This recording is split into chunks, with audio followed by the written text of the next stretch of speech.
the different pockets of education and education around the country. So I've done the Midwest, the Northwest, and the South, and then I'm going to LA, the second largest school district, this summer. Teaching, give me you say you're going around and you're gathering the knowledge, what knowledge you can, yes. And what are you going to do with this? I feel like if you're going to speak on, because America's so big and there's so much within, like when we do travel, and we travel a lot, there's so much within America, and there's just so many different cultural pockets within America that if I'm going to speak or advocate for primary students or education, no one's going to listen if I've only taught in Seattle. No one's going to listen if I've only taught in the Midwest.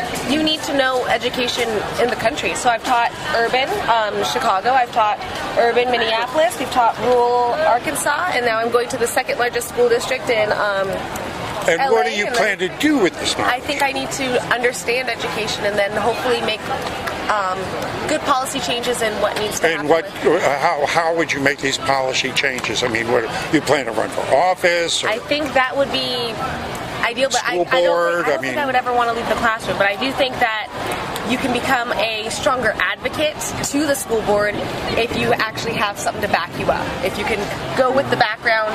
Yes. Yeah. What are some of the problems and some of the fixes that you would employ? Honestly, I think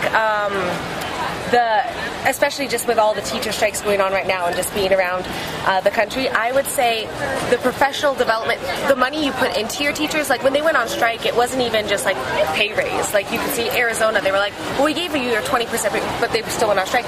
It's, when I was in Minnesota, they have the #1 graduation rate in the entire country.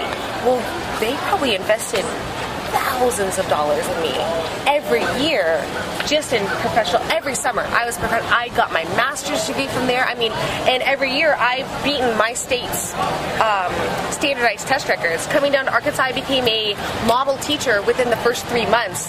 Teachers in Arkansas had to come to my classroom if you taught elementary school. And again, what are some of the things you employ? I think it is being up to date in research. I mean, everything's changing with how, you learn more and more about language, and it's getting the teachers, I mean, if you Isn't teaching turning also more digital, isn't it, to the point where you can do it outside the classroom? I feel like no, and that's another thing is I feel like there was that lapse in like, let's push out. That would be kind of bleeding into it.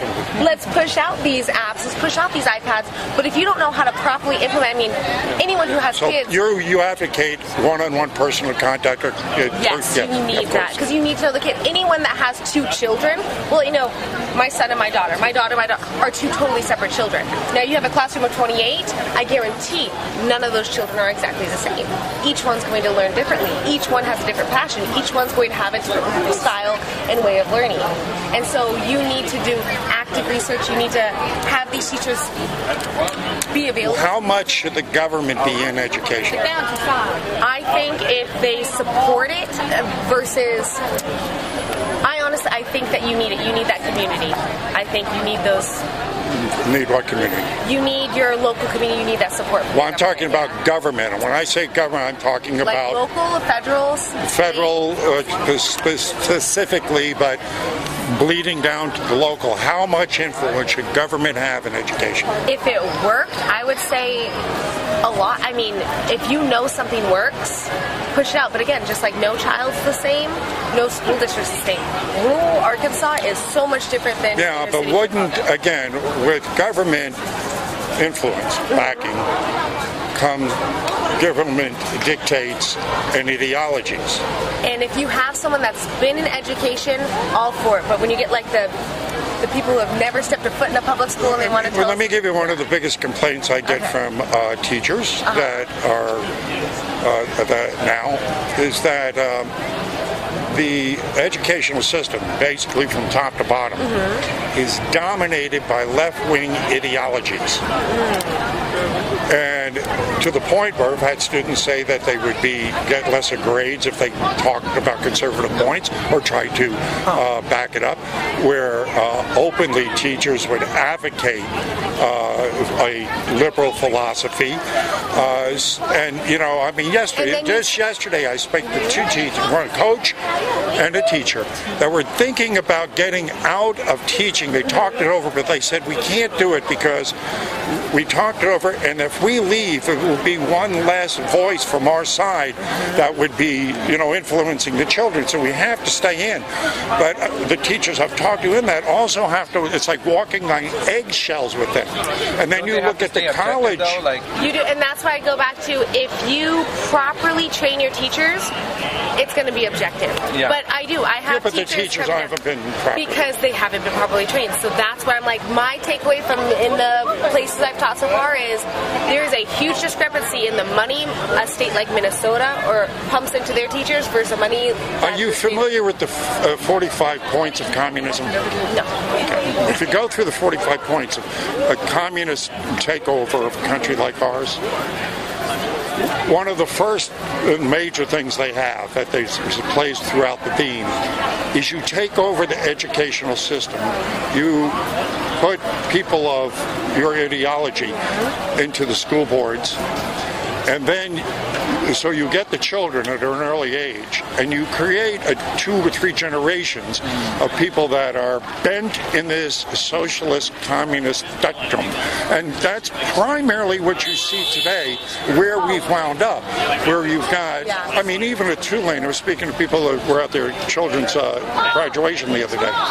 And one guy says, I felt like Adolf Hitler at a bar mitzvah in there, because they had Black Lives Matter in there chanting, and everything was liberal. Everything was like, no, social justice and all this bullshit that really has nothing to do with prepare people for real life, but does push a dependence and towards government control.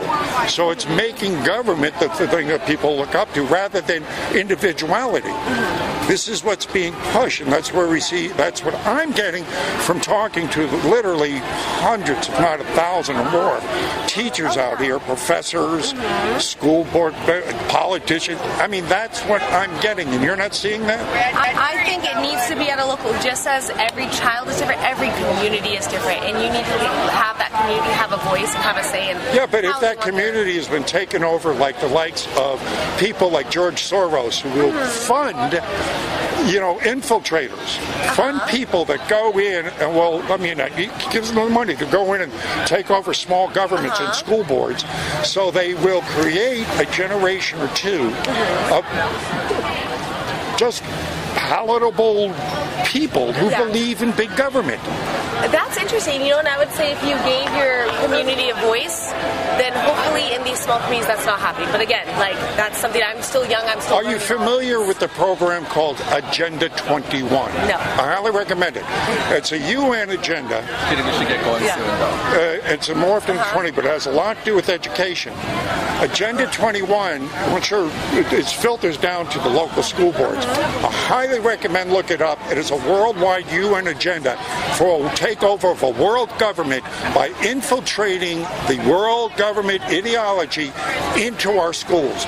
Please look it up. Agenda 21. If you truly want to become educated about education and what is going on, what you're doing is fabulous, the hands-on looking in.